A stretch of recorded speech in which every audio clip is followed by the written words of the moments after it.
Good afternoon. Thanks for joining us. Thanks for sticking around. You're in for one last treat, one last great promotion.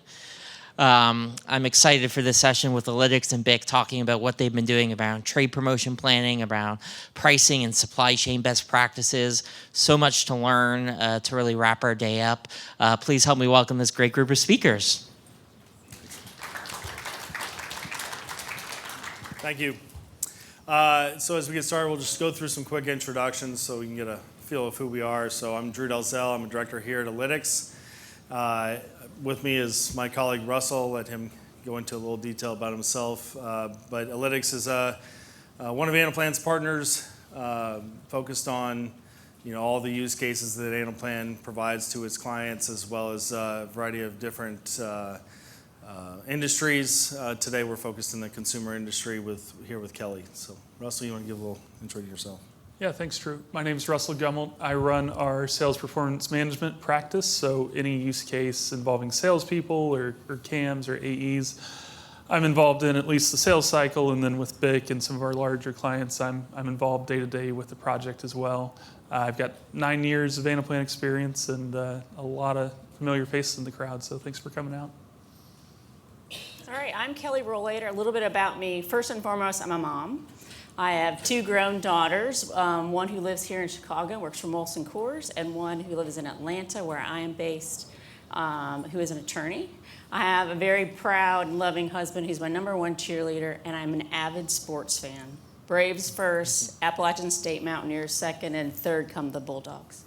So that's a little bit about me. My day job after all of that is I lead revenue growth management for BIC globally.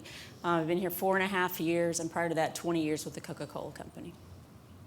Excellent. We'll go to the next one. All right. So before we get started in some of the Q&A, Kelly, do you want to give some introduction to BIC, what you guys do, what your role is, trade promotion, RGM, and then sort of how you got started with your journey in Anaplan? Absolutely. So BIC is the global manufacturer of pens, so stationery products, lighters, so in the United States, the #1 market share in lighters, and razors, so disposable razors globally. We got our start with the iconic crystal pen, which is now in the Modern Museum of Art. And I joined BIC to actually start the revenue growth management function. And so the function's responsible for our assortment, our pricing strategy, promotion, and our trade investment with customers. And so our journey at BIC and with Allitix started with trade investment management. And so we identified Anaplan as a partner or a platform for us because we had 3 other systems already on Anaplan. So we had demand planning, we had FP&A, and one of our acquired companies, Rocketbook, was also on Anaplan. So with the vision of it all being interconnected someday in the future, we took the jump to Anaplan as well. It is my 3rd TPM installation in my career, and none of them are easy. So I'll talk a little bit about that because that's how we ended up or partnered with Allitix on our journey. Yeah, and we got started later in your Anaplan journey. Would you mind just discussing a little bit as to how that came about and some of the challenges you guys were facing prior to us being involved? Absolutely. So we selected Anaplan. We started on our use case and what was trade investment management going to look like at BIC, and it wasn't going well. So all of our sales planners were planning individually in Excel. We didn't have any visibility to it. So Anaplan seemed like the best way for us to go. But it wasn't going as smooth. We weren't getting the speed. We weren't getting the quality or the user experience out of the tool that we needed. So we took a tactical pause, and I reached out to Anaplan and their partnership program, their partnership team, to help us identify a partner that could help us optimize the platform, that could help us drive some efficiency and really help drive some change management. And that's how we identified Allitix. Yeah, and obviously as an Anaplan partner and any of the clients we work with, we strive to make models as optimized as possible within the bounds of what Anaplan can do. And a lot of times clients will go through a journey, whether by themselves or with other engagements, and it may not always go as smooth, or there may be challenges with the model, and you're just not sure why or what's happening. And obviously, the first thing a lot of clients do is they blame the product, right? It's Anaplan's fault.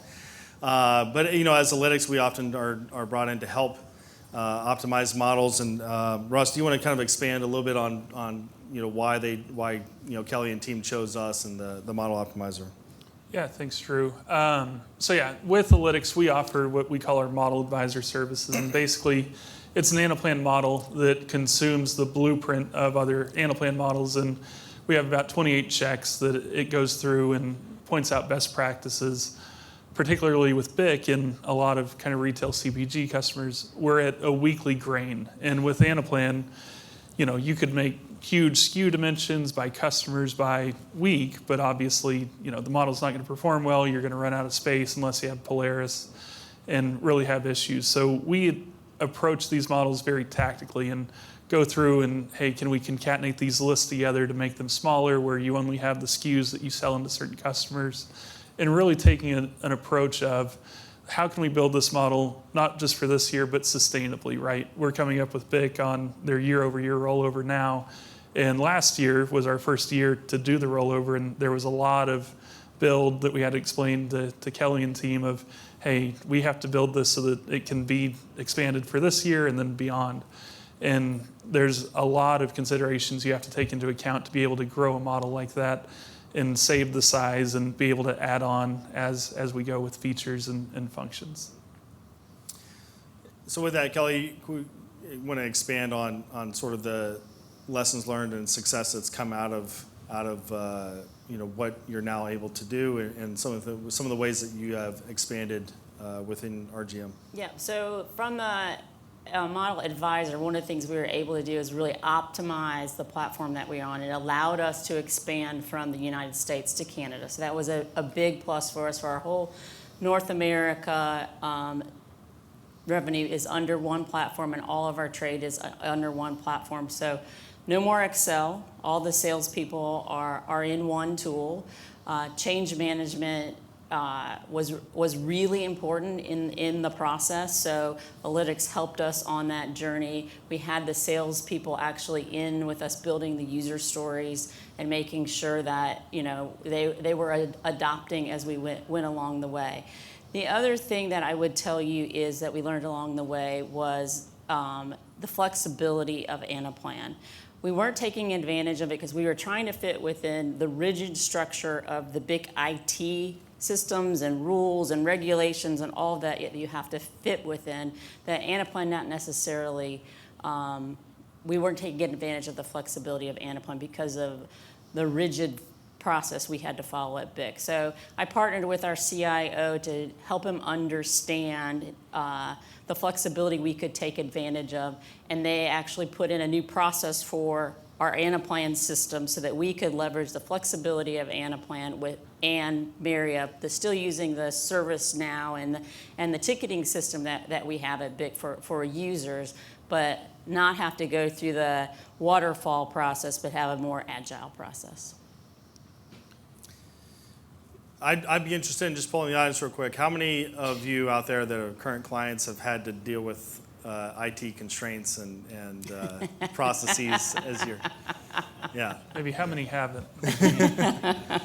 Yeah, it's no offense to any IT folks in the room, but I think the agility in which you want to try to develop Anaplan doesn't necessarily sit inside the bounds of the way that the typical IT structure, the legacy IT structures exist in the processes they like to follow. So I think it was a huge win for BIC and the CIO, the new CIO that you guys had come in and really set a new example of, all right, we see that this is, I think a lot of it was leading to the fact that it was costing BIC money, because as a consulting partner or even internal resources, time is money, and if you're constrained with a lot of these red tape issues, you're just costing yourselves more money unnecessarily. And I think that was a big driver in the argument as to, hey, we can speed up Allitix's implementation time if we just let these things go. And that was a big win, I think, for them and us as we moved forward. Yeah, the other thing I would add to that is we brought, I mentioned that we had 4 different instances of Anaplan. We now have brought all those owners together. We talk about pain points, we talk about talent and making sure that we have model builders in-house to help us grow the talent. We've talked about developing our internal COE for Anaplan and all of our instances, and it's a regular routine. We also evaluate our partners, such as Allitix, through that process across the 4 owners of the platforms. Yeah, and to expand on that, I mean, we're going in now and doing model advisor on these models that have been built in Europe and by other partners, and we're looking to drive the same kind of value there organization-wide and be kind of that implementation partner that does new use cases and does clean up and help out on those sides. It drives into my next point here. What elements could you give advice for, or do you look for as you want to expand forward and achieve more value from the Anaplan platform? So advice in getting started, I know somebody in the room asked about data.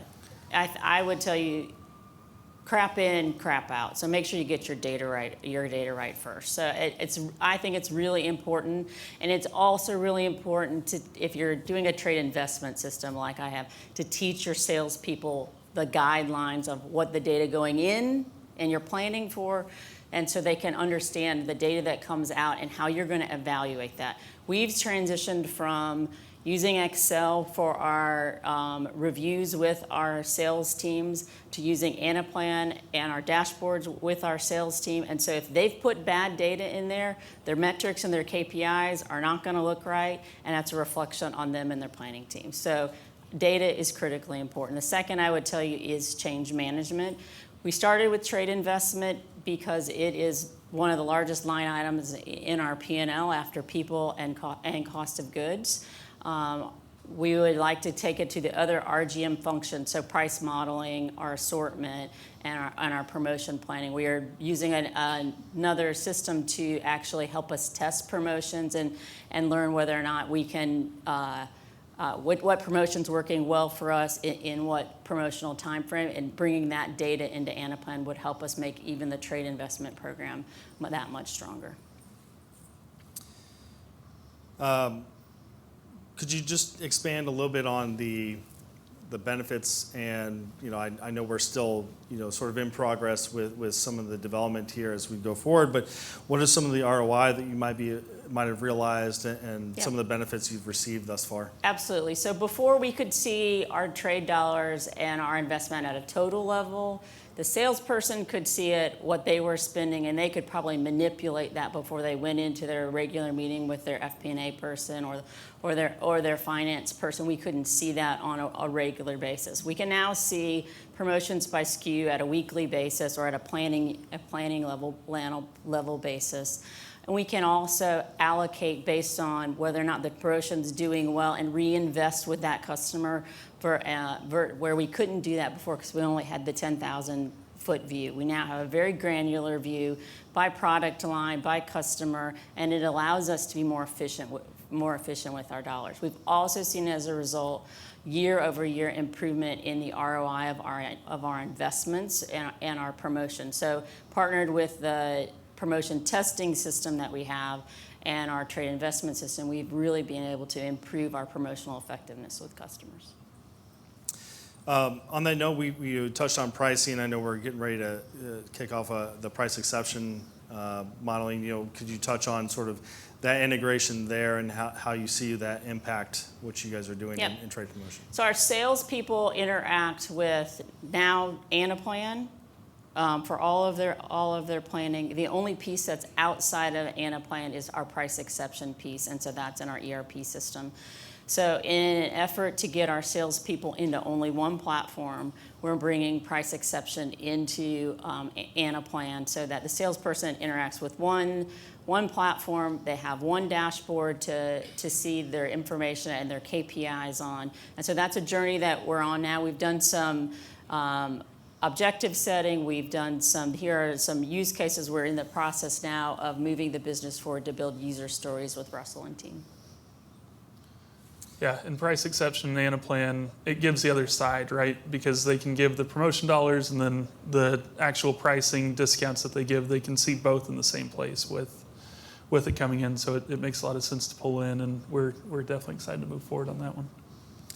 I actually skipped over this one, Russ, but just to go back to the model advisor and sort of some of the success that Bic has achieved, can you just talk through, how that improved their model within the first 6 weeks of our engagement? Yeah, so when we got brought in, I think Bic was at about 150 gigs on the TPM. Y'all had to purchase Hypermodel, which was an extra line item that I think was unexpected. And I think initially we saved about 70 gigs, so we went from the 150 to about 80, and saw a lot of ROI from that. And then on top of that, we were able, like Kelly mentioned, to bring Canada in. And right now we're able to do multiple years. So we've got right now 2023, 2024, and here in July, August, we're gonna open up 2025 and be able to see year over year how those promotions lap. And then next year we'll have the painful conversation of let's lop off 2023 and just get 24, 25, 26 going. But there's a lot of value in that, right? There's something that we go through with every client of Anaplan can do that because it is a flexible tool, but should it? And I mean, Bic is a good example of where, if we're trying to do extra functionality in Anaplan that's not really fit for, we as advisors and trusted advisors, we have to go in and say, is this really the best fit for Anaplan, or should you be doing this somewhere else and not in Anaplan? And I know we have an integration to Power BI. I don't know if you want to touch on that. Yeah, so Power BI within Bic, they already had stood up a lot of reporting, and Merid on your team is really good with Power BI. They're utilizing a direct connection to Power BI from Anaplan, and we've made the exports available, and she's built a lot of really robust reports off of that. And then also we export the data out into their data lake, and they're able to build Power BI reports on that are repeatable, and that their team is able to go in and access, right? What we try to do reporting-wise in Anaplan is what's necessary to complete the planning process, right? But there's a lot of reports that people are used to where, hey, I can have 20 dimensions and I can filter on the SKU 20 different ways. There's tips and tricks that we can use in Anaplan to, similar functionality on concatenated lists, but really having a robust reporting system on top of it just helps out, because every bespoke request, we don't have to figure out how to fit into the Anaplan box, and they're able to really do that just based on the data and the attributes of that data. Yeah, and one of our key KPIs is called trade investment effectiveness, and that is, are our net sales growing faster or ahead of our investment dollars? And so by leveraging our KPI dashboard, which is in Power BI, which all of our markets have globally, they can see their trade investment by customer, and we also have a calculator in it. So if my net sales were to grow by this much, or my investment were to grow by this much, would I be reaching my target? So it's been very helpful. It's also the platform that we use across the entire company for executive reporting. So last question here, two-part question. We have begun this journey, and you guys have expanded to Canada. We talked about pricing, and I know the other areas in demand and FP&A.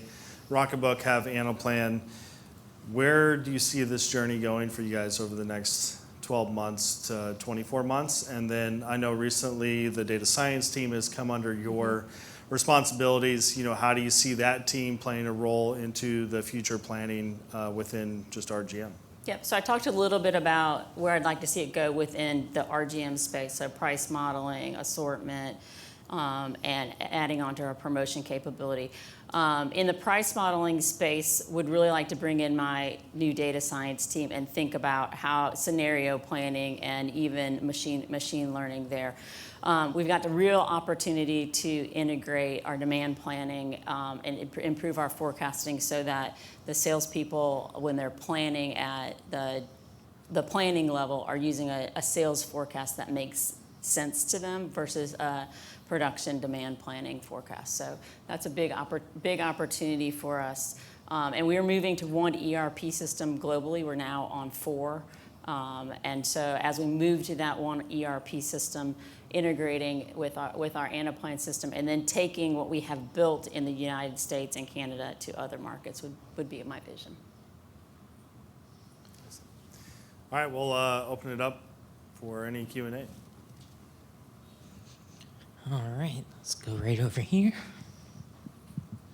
So with how large I assume your data set is, do you experience any lags when you're trying to open up any like models in Anaplan, and how many years of historical data do you keep in your system?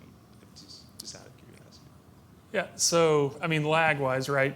It's a complicated model. It's around 160 gigs now that we have kind of all that in there.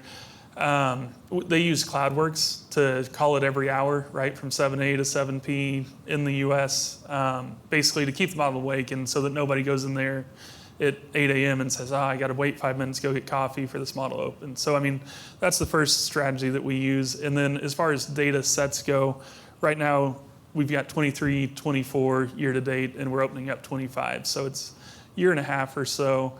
The data hub eats most of the sin, I would say, where basically in the data hub, you know, we take in a lot of data that we don't need and that we might just need to do lookups and all that, and we get it to the right grain to be able to send it to the spoke model without, you know, kind of messing it up with all that data. And then the other big tip that Anaplan gives us for speed, since it is weekly data, is, you know, land by a concatenation of just product and customer by real time, right? There were times when we used to land time, customer, product, and ran into a lot of speed issues. And even though this may take up a little more size, we see a lot of speed gains just by moving to that method.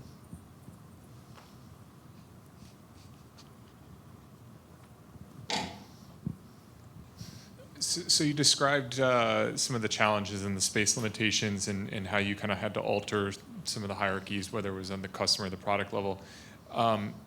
Thinking and then trying to sell that into your sales team, right? Who are very accustomed to probably planning at a specific customer level or a specific product line level or even at the SKU level. How did you overcome some of those objections, and what were some of the tricks or tips that you could kind of provide in terms of getting over that hump, in terms of kind of changing their way of thinking and making sure it kind of fits to the Anaplan model that you've now been using? Yeah, so we didn't change the level that they plan at. The forecast is coming in at a different level right now. So they have to go in, and actually the model allocates the forecast down to the level that the sales planners plan at. So that's probably been our number one challenge with getting the salespeople accustomed to that and looking for anomalies in that year over year.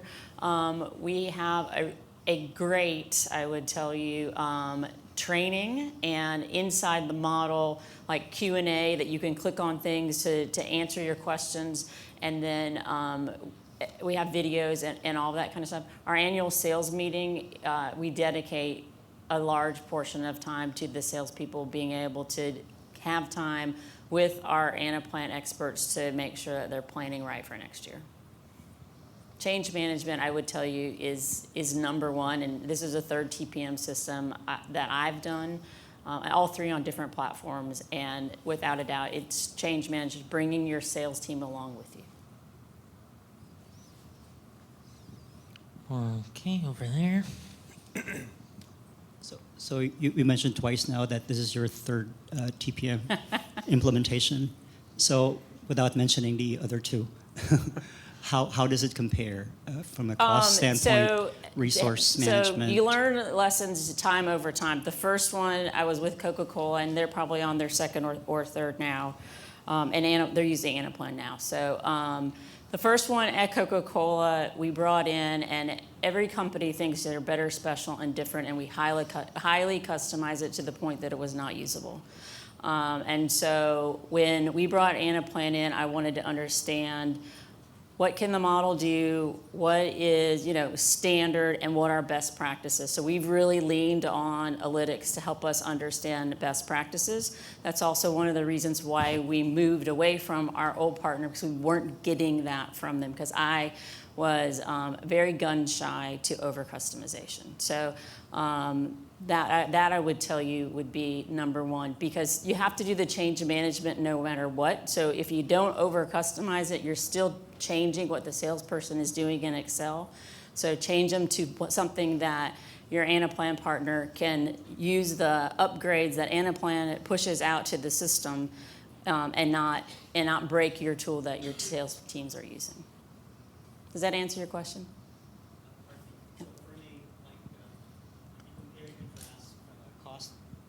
Say from a cost standpoint, a resource use standpoint, and even the length of implementation, how does Anaplan compare?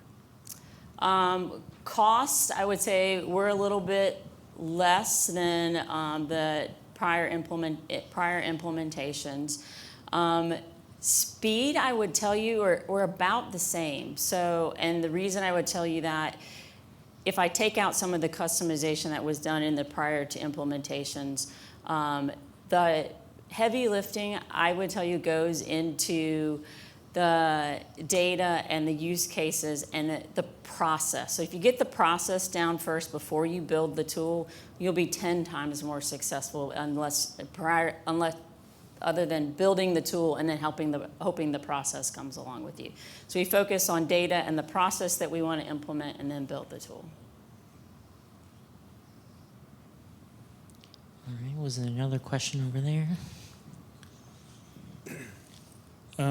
So from my experience, we had very much resistance from sales team. They were very reluctant to use another tool and either to enter data to follow the process.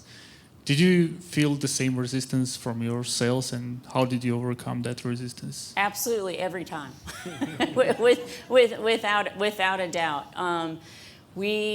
It was a must do, not a nice to do. So it was required. And then our head of sales transitioned all of their sales meetings to the data, and the way that we're running our sales meetings is coming out of that information's coming out of Anaplan. So there's a vested interest from the salesperson to get that data right, to get those promotions planned right, because their incentive is based on it, right? So their incentive is based on how much they're selling, are they meeting their RGM KPIs, and trade investments one of them.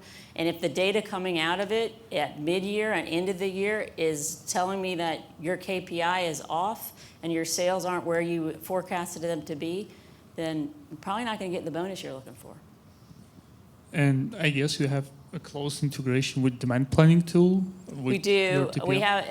I would tell you, and Russell would tell you as well, there's a lot of opportunities still there, because the forecast comes in at demand level, and we plan at a business planning level, a business planning unit, and so the tool allocates down to that, and the salespeople have to then validate it. Okay, thanks. Mm-hmm.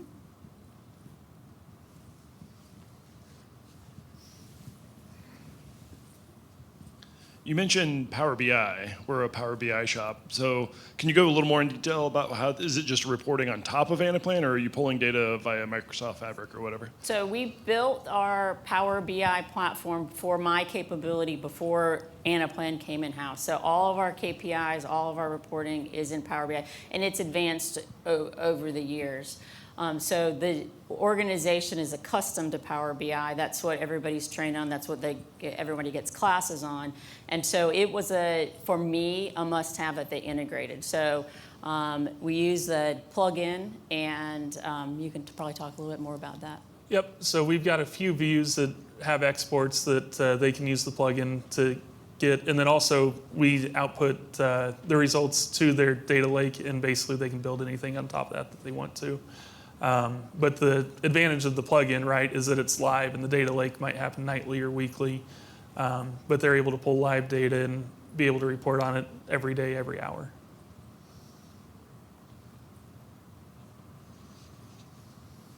Any more questions?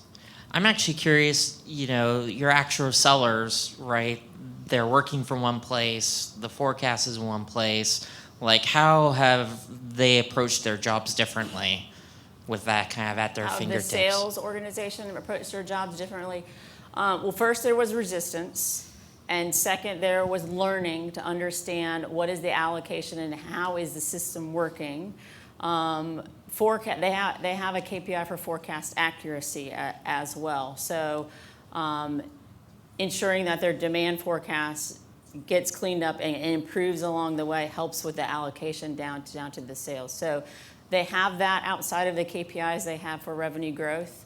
And so it's an education process, I would tell you, and it's one that we're learning along the way. Perfect.